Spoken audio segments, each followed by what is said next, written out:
Thank you very much. So,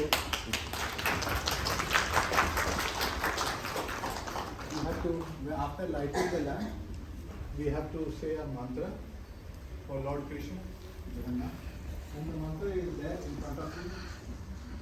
First, there is a prarthana, 2 lines, prarthana, prayer. Then there are 2 mantras we do. One is Krishna. Krishna is the avatar who had come out here. And then Jagannath and Vasudev, who has gone back and is simultaneously in both places. So Krishna is the avatar who came here, and Vasudev is he who is in both the places. Right, so we have to do it. So with me. Nilachala Nivasaya Nityaya Paramatmane Balabhadra Subhadrabhyam Jagannathayate Namah. Okay. Then we do this mantra Shri Krishnaya Namah 8 times.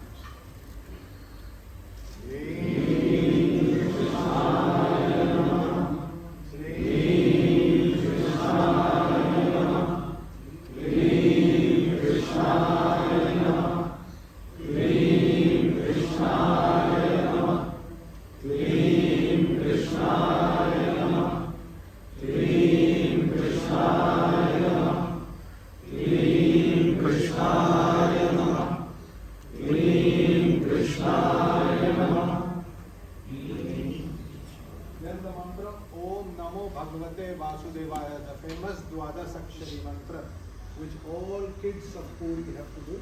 This is the Mukta mantra. We will do it 3 times.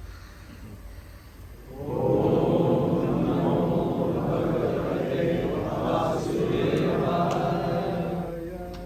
Om Namo Bhagavate Vasudevaya. Om Namo Bhagavate Vasudevaya. Request Shri Ram to please sing some slokas, and he is, you can give your introduction about your parampara, your gotra, your guru, and start your sloka. Namo Namaha. Namasabhabhyah Sabhapatibhyascha. My name is Sri Ram, and I belong from Varanasi. I am a Naitrupa Kashyapa Gotra, and I was born 1994, and I studied all my childhood Krishna Yajurveda Taitriya Shakha. So this is my introduction, and right now I'll sing some Vedas for you. Namo Namah Narayana Hari. Om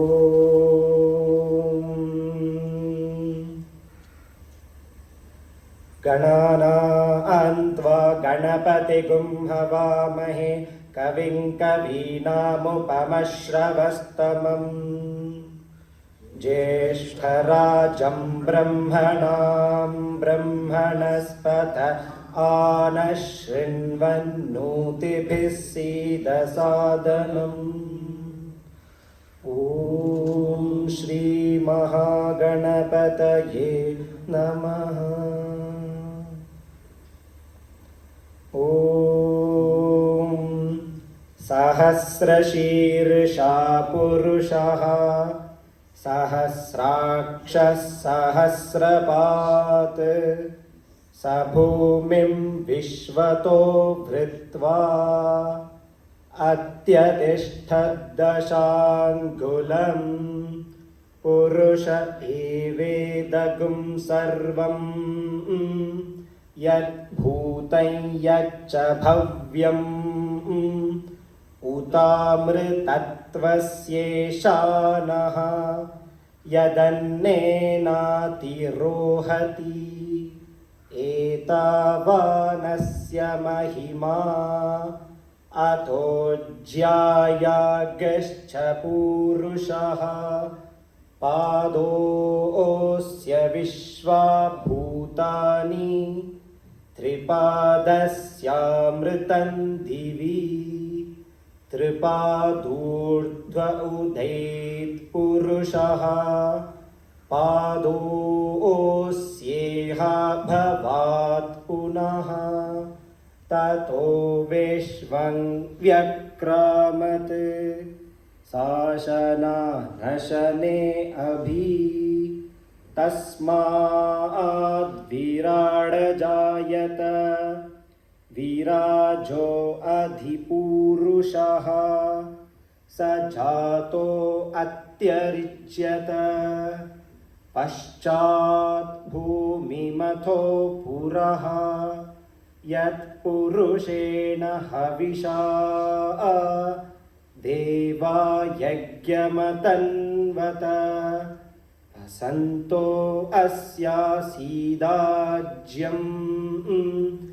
ग्रीष्म इद्मः शरद्धविः सप्तास्यासन् परिधयः त्रिसप्तसमिधः कृताः देवा यद्यज्ञन्तन्वानाः अबध्नन् पुरुषं पशुं तं यज्ञं बर्हिषि प्रोक्षन् पुरुषं जातमग्रतः तेन देवा अयजन्त साध्या ऋषयश्च ये तस्माद् यज्ञात् सर्वहुतः सम्भृतं पृषदाज्यं पशुगस्तागश्चक्रे वायव्यान्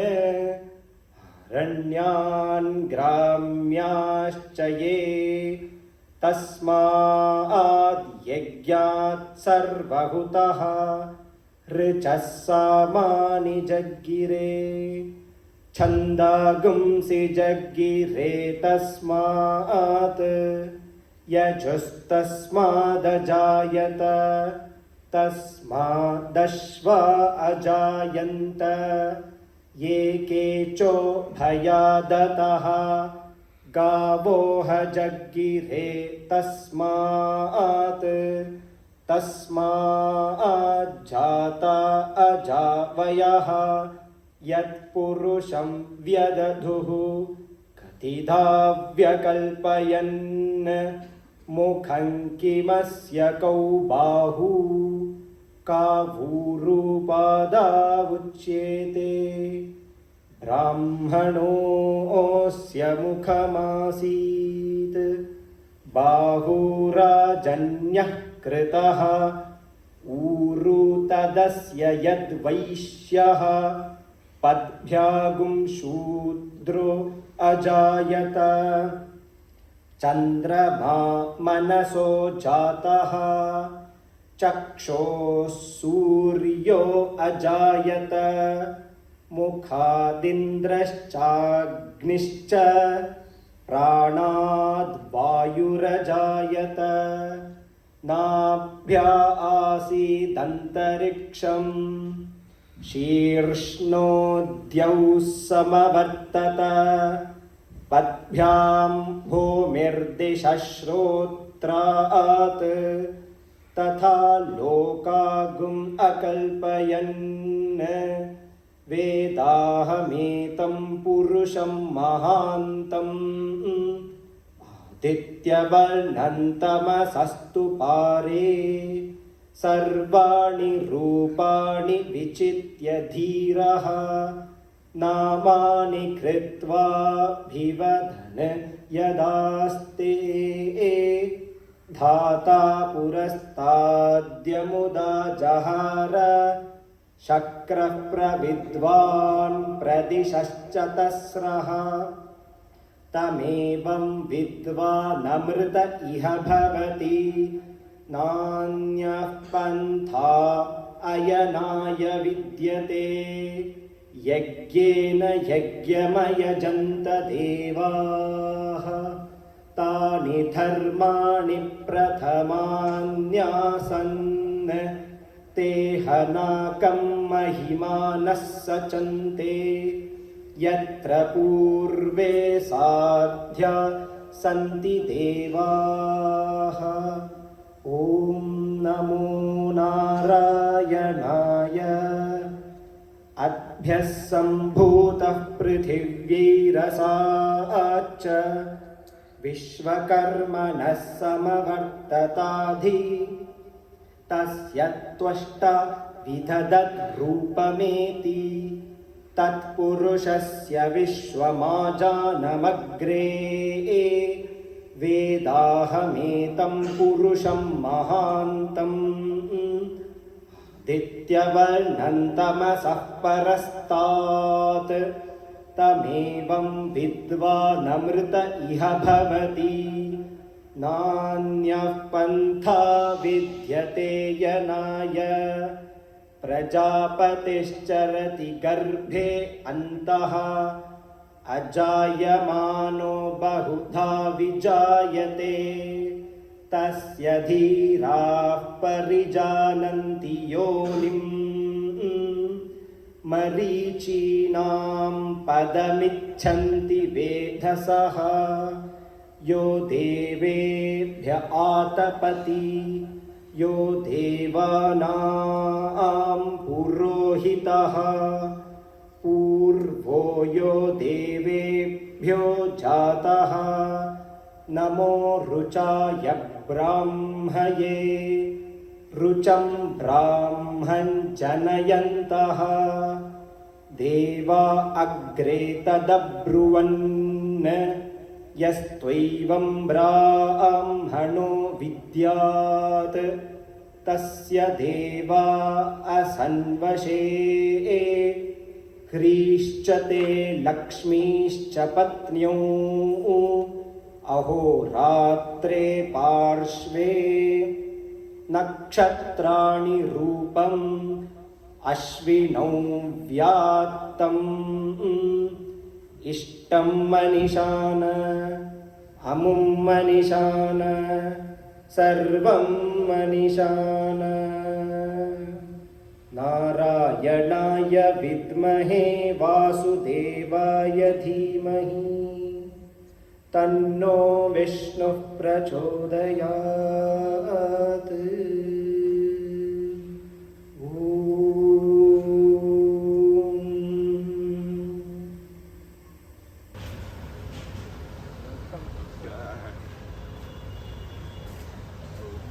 white light for SJC. ଆଜି ସକାଳେ ଏୟାରପୋର୍ଟ ଗଲାବେଳକୁ Hyderabad ପାଲାଥିଲା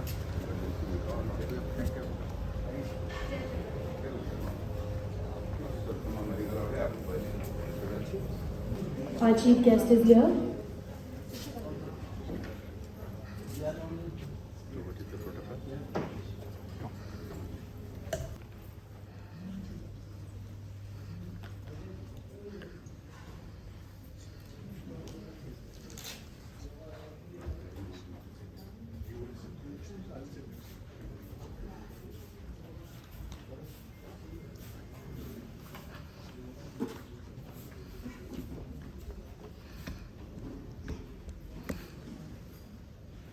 Namaskar and a very warm welcome to our esteemed chief guests, dignitaries and jyotishis to the opening ceremony of the 6th annual SJC conference 2022. The theme of this year's conference is in continuation from that of last year, which is Sharira, the astrological body, it is indeed momentous for us to have gathered on the soil of Bhubaneswar, the seat of the mighty Lingaraj Mahadev. Bhubaneswar, the capital of Odisha, is a beautiful city known for its architecture and ancient temples. It is often referred to as the temple city of India, as it holds around 600 temples on its sacred land. The Brahma Puran describes Bhubaneswar as Ekam Kshetra, or the land adorned with mango trees. The three holy cities, Bhubaneswar, Konark and Puri, form the Swarna Tribhuj, or the Golden Triangle. Sri Jagannath Center is the brainchild of Guruji, Pandit Sanjay Dutt. The SJC was established in the year 1998 with the objective of teaching Jyotish in the tradition of Maharshis such as Rishi Parashar and Rishi Jindal. SJC aims at continuing the time-honored Guru Shishya Parampara and concentrates on propagating research in the highest scholastic tradition in different areas of Jyotish. The tradition traces its lineage to Mahapurush Achyuta Das, the disciple of Sri Chaitanya Mahaprabhu. I request the chairperson and founder of SJC, Guruji Pandit Sanjay Dutt, to kindly grace the podium and address the gathering.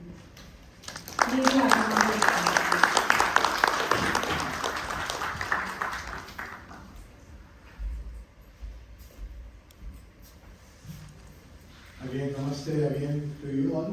We had a nice session throughout the day, and we are really, really fortunate that Sri Jai Panda is there among us today.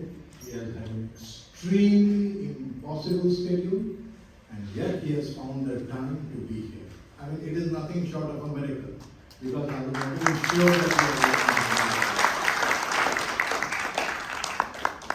he was his commitment to SJC, to Jagannath, is absolute. He was in the middle of COVID in Delhi. He encouraged us to start SJC conferences again.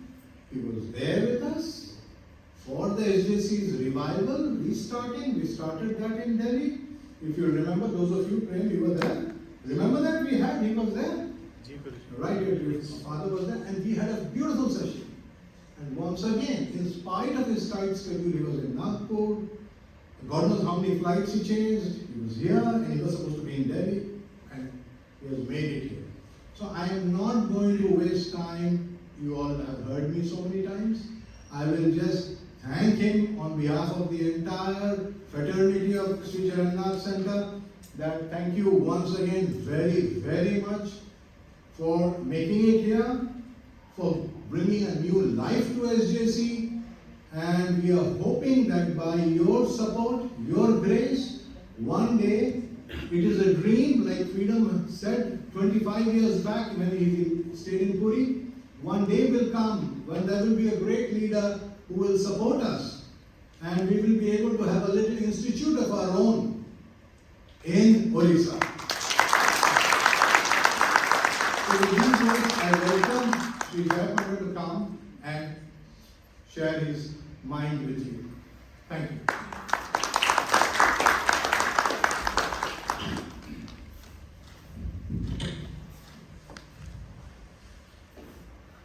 ଜୟ ଜଗନ୍ନାଥ। ଆପଣ ସମସ୍ତଙ୍କୁ ମୋର ଅଭିନନ୍ଦନ ଏବଂ ନମସ୍କାର। गुरुजी Pandit Sanjay Dutt ji and distinguished delegates for this most important and prestigious conference of the Sri Jagannath Center at Bhubaneswar. I must confess it feels a little odd that right here in Bhubaneswar for me to be speaking to an audience in English. Normally, I speak quite a bit being in public life in Odisha, and normally of course I speak in Odia. But this conference, although physically it is being held here in Bhubaneswar, is not confined to Bhubaneswar or Odisha.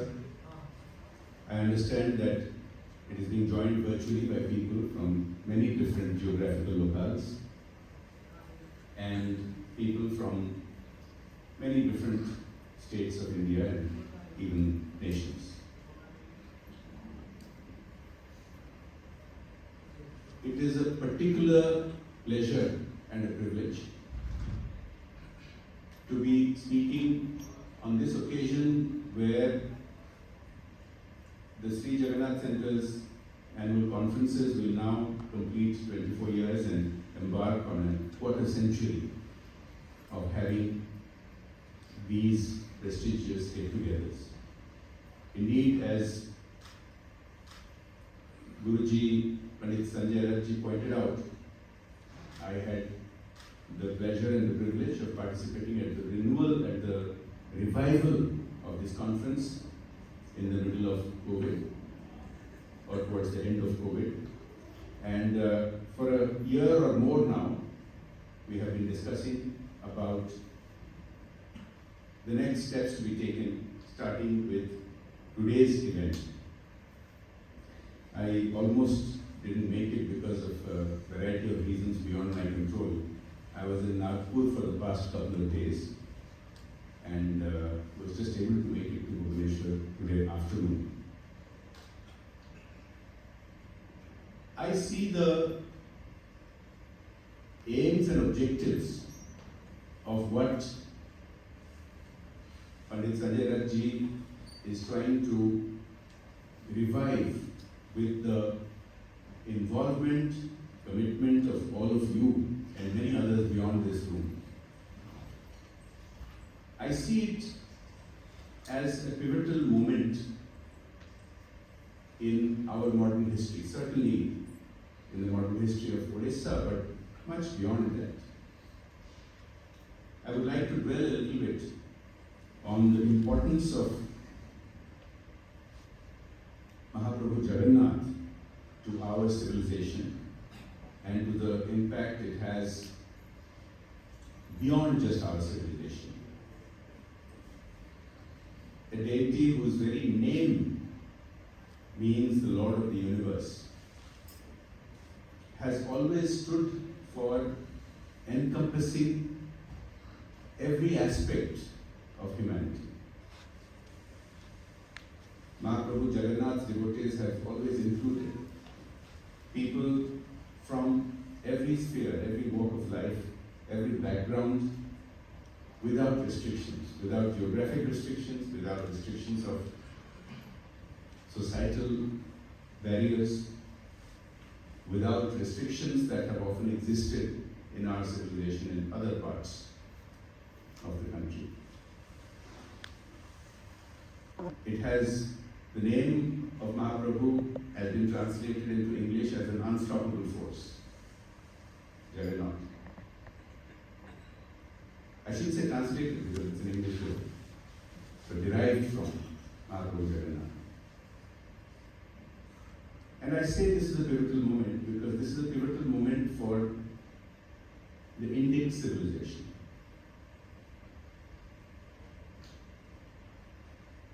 One of the oldest gatherings of people anywhere in the world. One of the oldest civilizations that has continued unbroken. You've had many other great world civilizations where we go and see archaeological ruins to see the greatness that they once had. And yes, we can do that here as well. Not far from here, we can see many archaeological gems that are world-renowned and ought to have many more visitors to understand the past. But this is a civilization that never broke. It has continued. And if you go to another part of this city itself, you will see a city that has had a history that goes back millennia. It is a history steeped with stories of courage, valor, destruction, revival, renewal. This ancient Indian civilization, and I don't mean just Odisha, was one that always searched for knowledge and searched for truth. For thousands of years, people from all over the world came to India and indeed to Odisha in search of fame, in search of fortune, in search of knowledge, and in search of enlightenment. And you can find all of these things in the archaeological ruins. You will find the ruins of thousands of years old monasteries where scholars used to come. You can see their dormitories. You can see their lecture halls. Just like we are here in the lecture hall, people used to do the same not far from here, an hour's driving distance. 1,000 years ago, 1,500 years ago, 2,000 years ago. India has seen many vicissitudes. Our civilization has seen many bumps along the road. But there is a renaissance taking place. That renaissance is partly in the material world. Today you see a transformation in the nation which really comes after many centuries of domination, of being conquered, of being ruled, of a post-colonial diffident mindset, where for many decades, even after we gained the right to govern ourselves, we in India did not have the confidence to believe that we could equip ourselves as well as anybody else anywhere else on earth. Materially, we protected our economy. Physically, we restricted both people coming to India and people going out of India. And we did the unthinkable. We even put restraints on scholars seeking knowledge, which went against our ancient traditions. All that has been changed. On the material front, just in the recent few years, India has turned around from a country that used to have a begging bowl out for its basic needs, especially in times of crisis, to becoming a nation today which is not only able to help its own 1.4 billion people in the time of the biggest pandemic that the world has seen in at least a century, but also helping scores of other nations. Just 2.5 years ago, very few people around the world would have believed that India would develop and run the biggest vaccination campaign in the history of humankind in the shortest time.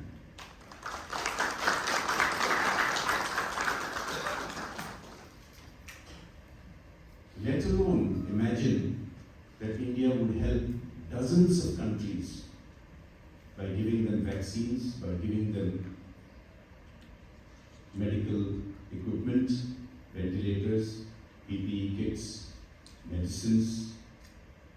There's a turnaround happening. In the post-pandemic era and with renewed conflicts in the developed world, conflicts in Europe that people thought were history, that the last conflict happened many decades ago, it shouldn't happen again, but yet we are back to seeing those kind of conflicts. It has impacted the whole world. And here I'm still talking only of material things. It has impacted the whole world in terms of the cost of food, the cost of travel, the cost of living. India too is not unspared. India too has also been harmed.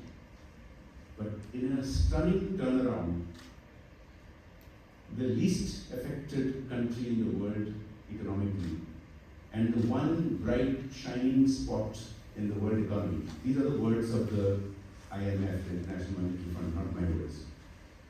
The one shining star in the global economy today is India.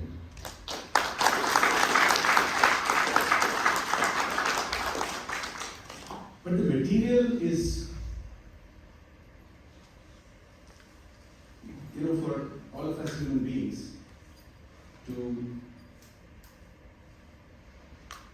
understand the importance of what I've just said is that this economic or material issues that I've talked about is relevant because people need to eat, people need to have a place to live, shelter over their heads, they need to be able to travel, to congregate like we have all today. But of course, that's not what life is all about. That's just the basic, necessary but not sufficient condition of the fulsomeness of life. Life has a meaning that goes far beyond the material, far beyond the basic sustenance of our day-to-day needs. And the Indic civilization, which has been searching for it for thousands of years, is again rekindled. As I said, it had never been broken. There was always a continuous thread over many millennia in this search for knowledge, in this search for enlightenment, in this search for wisdom. And the concept that India, which used to be what is called in Indian languages as a Vishwaguru, as a place where people used to come, which I mentioned earlier, for all these objectives and aims, is happening again. The material progress is a necessary, but not sufficient condition for that. So we have today yoga, which is practiced in virtually every country in the world. Now, there are many variations of it which have been developed, and people in different countries add to it. The origins and the continuing evolution of yoga and meditation have its roots in India, and not just its roots, but the ongoing development. Now, when it comes to meditation, which is a part of yoga, but also much beyond,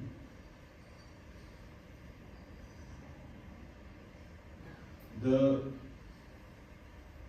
mindfulness movement which is happening around the world indicates that the whole world, especially the developed world, the industrialized and the post-industrial world, understands that there is much more to life than just material success. And this is a philosophy that is corroborated by the high priests of modern scientific thought, from the great eminent physicists who cannot explain in a rational way known to human logic many of the aspects of quantum physics. How can you be here and simultaneously trillions of miles away at the same time? How can you be and yet not be? These are the great questions of modern physics. And these are the great questions that we have been debating in the Indic civilization for many thousands of years.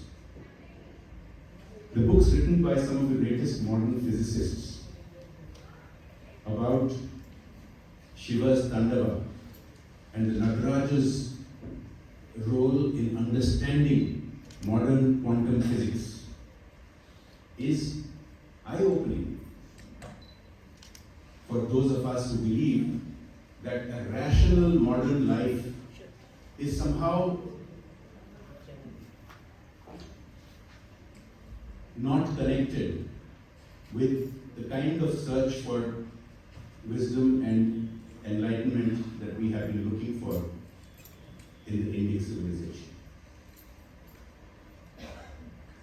I could go on and talk about some of my favorite books, which are in the realm of quantum physics, and you'll feel that you're reading about some of the basic philosophies of the Indic civilization. But rather than do that, I want to come to a narrower focus on the topic that I've been talking about now, which is this renaissance and blooming again of the scientific temper, of the search for knowledge and wisdom and enlightenment. And so what the Sri Jagannath Center has been doing, what Pandit Sanjay Rath ji has been doing for decades now, is to bring to light, to bring to the attention of many like you who are interested and keen on this same kind of search. But more than that, just like, as I mentioned, with other movements like yoga and meditation and the mindfulness movement, Vedic astrology is something that, again, though not broken, had become a passion for a small number of people compared to the prominence that it enjoyed thousands of years ago when people from all over the world came here to study this. When people, those millennia ago, did not have the opportunity to have a live virtual telecast as we are having today. But as I said, you can see the archaeological evidence that people came here from China, people came here from the West, from the Middle East, from Central Asia, from all over the world.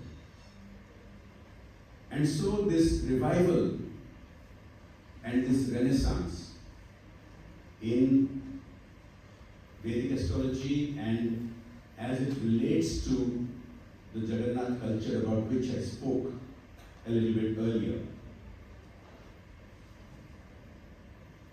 It's wonderful to see this blooming again. Now, let me not pretend to be an expert on these topics. I'm not an expert in Vedic astrology. I am not an expert in many of these quests for knowledge and for enlightenment that people have been seeking for a long time, especially people like you who are doing it now, even as we speak. But I do appreciate a good thing when I see it. As somebody in public life and as somebody who's participating in this overall renaissance of the Indic civilization, of course I'm proud to see this revival right here in Bhubaneswar.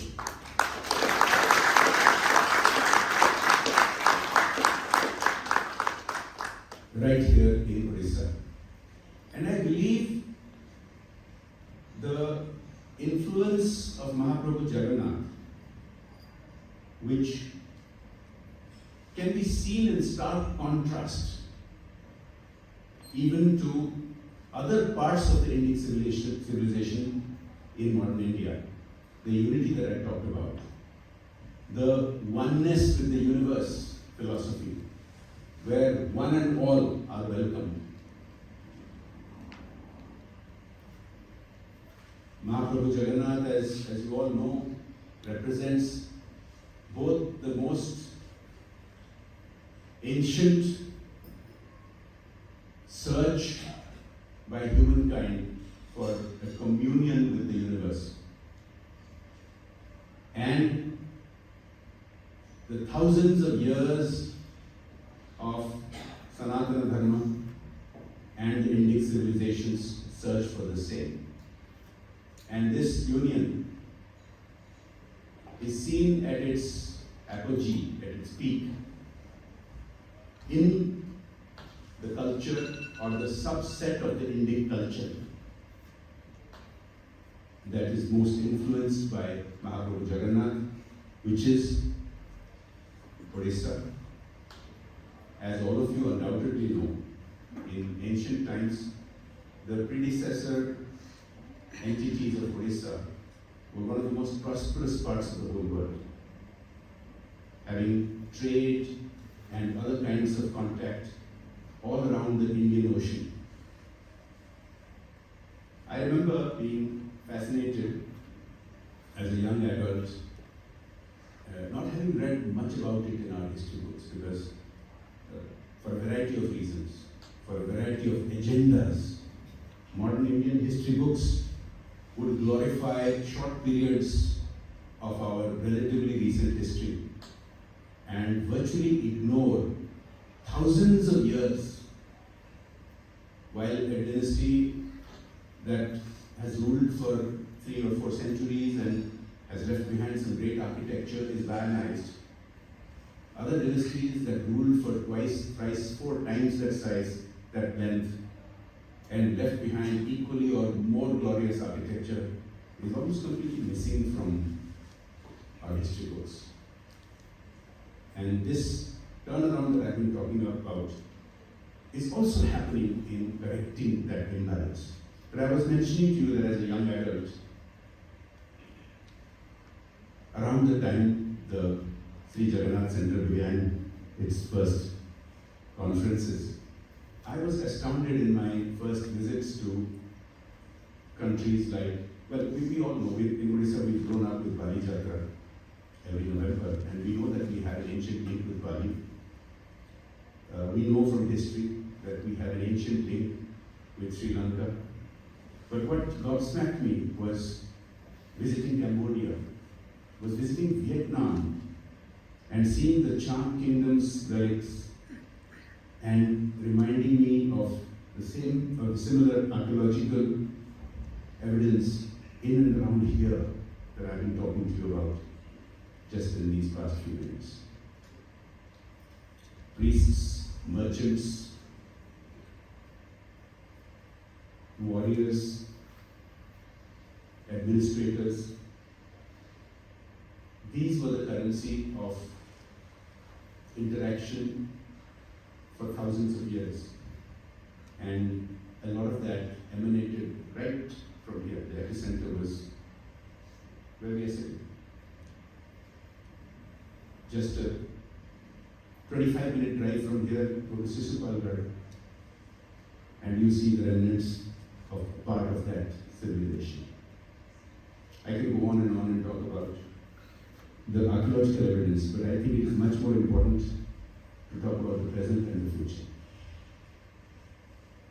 And so, what the SJC has been doing to growing audiences of committed, passionate seekers is very different from some other such endeavors which are highly rooted in the basic step of the material side of things. As I said, the material side of things is important. It's not to be shunned because you do need the basics. But that's, as I said, just to repeat, a necessity.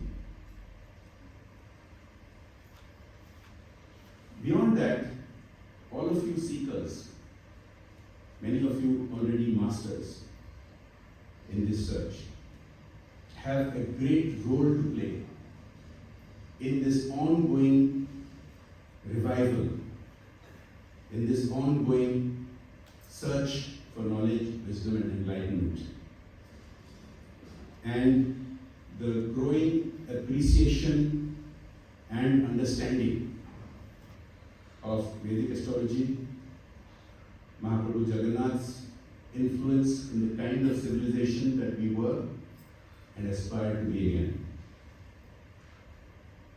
And the kind of work, study, research, and dissemination of knowledge and information that Guruji, Pandit Sanjay Rathji, and all of you have been doing is extremely commendable.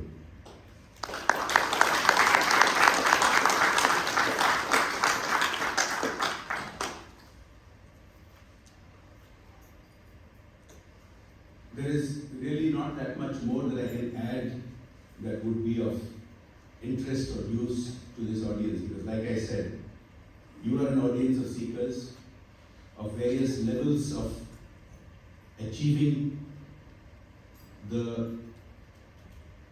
what you've been seeking. I am but a novice, but with an appreciation for this transformation that is ongoing. In my role as a public personality, when I see this transformation, of course it fills me with pride. As somebody born in this civilization, grown up here, also having lived in other countries, also having lived in our own vast and very diverse country, of course I'm filled with pride to see this renaissance, but it's not just pride, because just pride, I think, would be counterproductive. To recognize that truly the doors are opening again is something that brings about great humility, because I recognize in working in policy in the public arena in India how much we had lost by closing those doors. Whether those doors were closed by others who came in and took control of our civilization, even if they didn't manage to break it, but they did take control. Or whether those doors remained closed by we ourselves, even when we had shrugged off the yoke of rule of others, because we had lost our confidence, because we had lost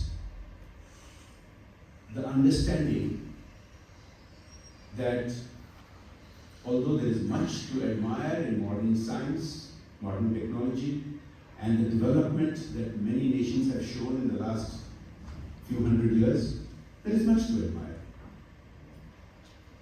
But it should not be at the cost of thinking that what the Indic civilization achieved for thousands of years, both materially as well as in knowledge and spiritually, has an immense benefit to humankind that is being rediscovered not just by us, but around the world.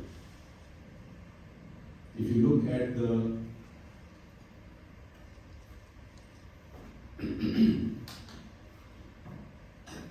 at some of these movements that I've mentioned, meditation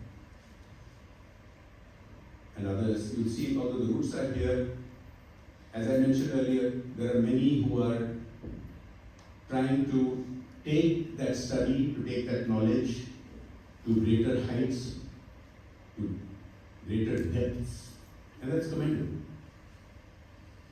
So this fusion of reviving the knowledge that was already existing in our civilization and to take that effort forward with continuing research and study,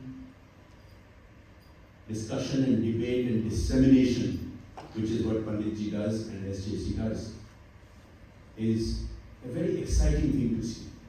Even for a novice like me, who's not practiced in actually, I haven't taken these courses, but I have seen the effect of them. I read about not just these courses, but I read about these movements, I read about the disillusionment around the world with just material success. But why should we be surprised? We in the Indic civilization knew that thousands of years ago. We knew that there is nothing wrong with material success. But that's not the be-all and end-all of human existence. We knew that material success is necessary, but it is not a sufficient condition of humanity. We had a well-understood concept of the phases of a human being's life. A student, a householder, somebody who succeeds materially, and then also somebody who keeps seeking knowledge, and somebody who ultimately gives it all up. Because the material success is as I said, not to be on and the end of. It is just the first step. So, when people look at some of the asceticism, you see today in modern India, many people who are in the prime of their lives, you'll see, give up their material life and become hermits or ascetics in the search for truth. As many millions before them have done for thousands of years. And when I meet friends from abroad and they see this, they get quite stunned. Why would a billionaire stockbroker suddenly give it all up and go in search of knowledge to the mountains? These are the eternal questions that our civilization has been asking for thousands of years, seeking and finding many answers. So, as I come to the end of my address, I would like to thank Pandit Sanjay Rath ji. I would like to thank Sarvani ji. I would like to thank everyone who has been associated with the Sri Jagannath Center for this sustained effort over the years now, 2.5 decades, of having this conference. I wish you all success in getting more and more seekers engaged with your process, to help disseminate this, not just the research, not just the study, but the search. Because as I said earlier, the day we believe that everything that we have to learn has already been learned, then we aren't seekers anymore.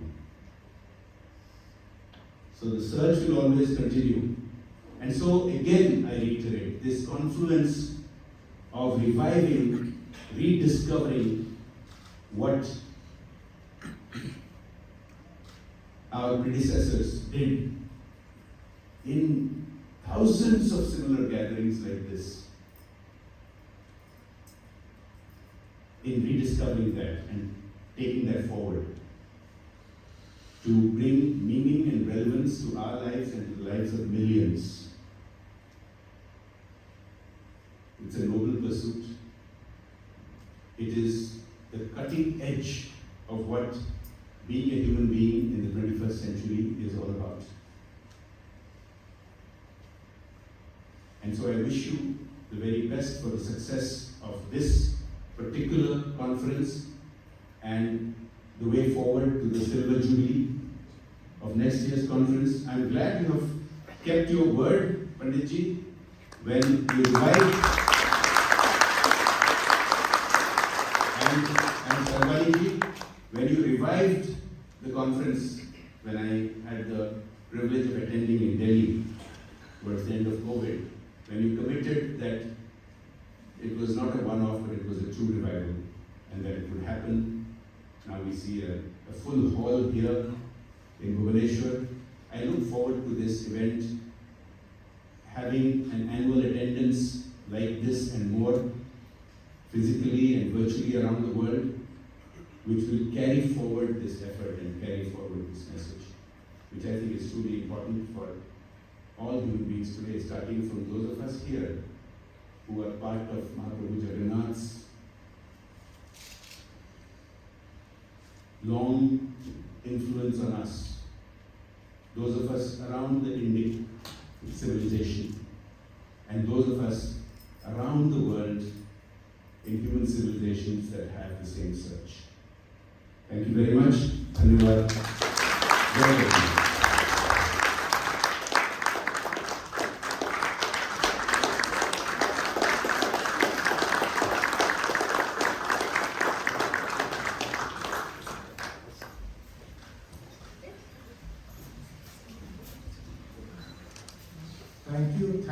Thank you. We don't have words. That was such an inspiring speech. You will all agree, right?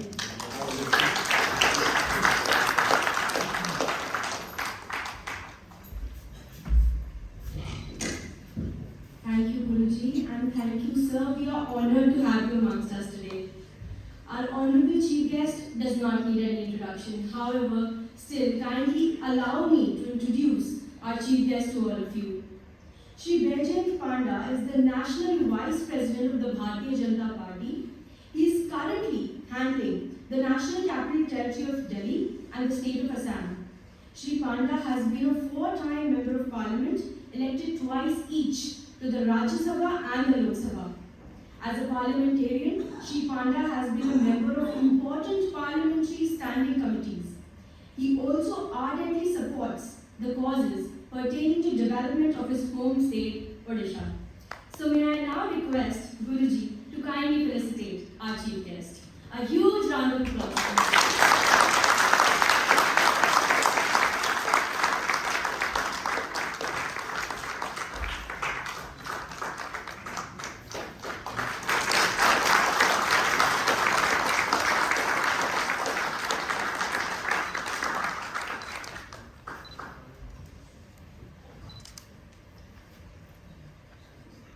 With this, we come to the culmination of the opening ceremony.